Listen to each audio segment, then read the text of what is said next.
So today I'm going to show you how to remedy a seeping or leaking isolation valve from one of these compression joints. Now this can be used for not just isolation valves but any compression joint that might be leaking. On this occasion there's an isolation valve here leading up this pipe. Don't worry about that, that's just because this is an example. This would be an appliance, so it might be a toilet or it might be a tap of some description.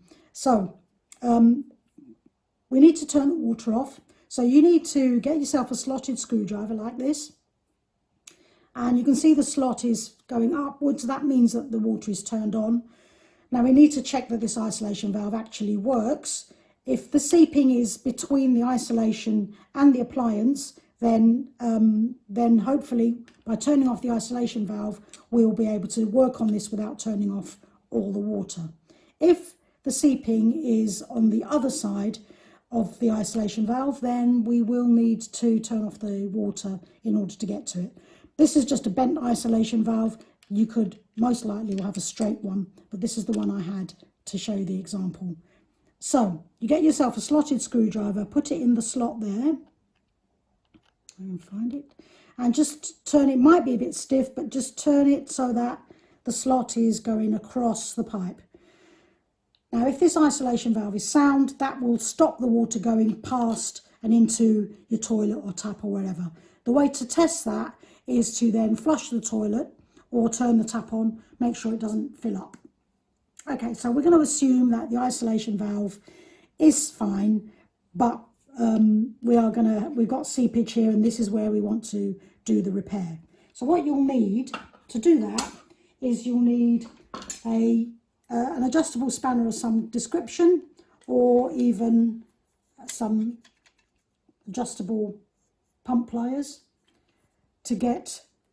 I'm just going to have to hold it like this to show you, but you put it around the nut and undo it, and then to just loosen the thread. So I'm doing it with one hand, so it is awkward. So once you've loosened that, you can undo this nut. And if you look in between there and there, you'll see this little copper, or it could be brass, that's the olive. So what you need to do is you need to make a seal between the olive and the thread here.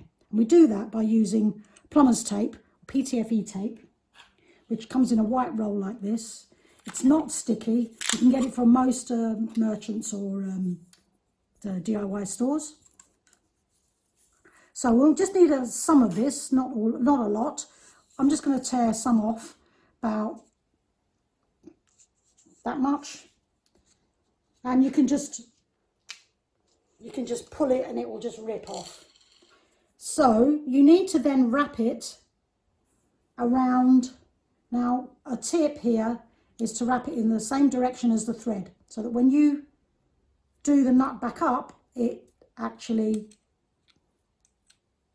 does up without pulling the tape away. Now as you can see, I'm just putting the tape in between the olive and the thread.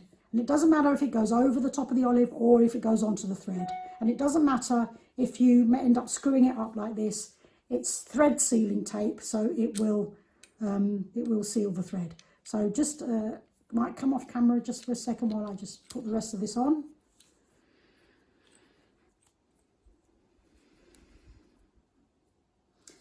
Okay, now it's on. Don't worry about the neatness or tidiness of it. It just needs to cover the olive and go onto the thread. Then you put this back down, and because I put the tape on in the same direction as the thread, when I tighten this up, it won't undo the tape that you've just put on. So then you do it back up. You get your spanner and you tighten your nut back up. Probably as you don't have to go totally mad, because the olive is already compressed, and that's why it's called a compression fitting. You tighten the olive back up, then you put your slotted screwdriver back in the slot and turn on, and hopefully that has worked and that has sealed that part there. If it hasn't, or if this isolation valve is faulty, you will need to get a plumber or give it a go.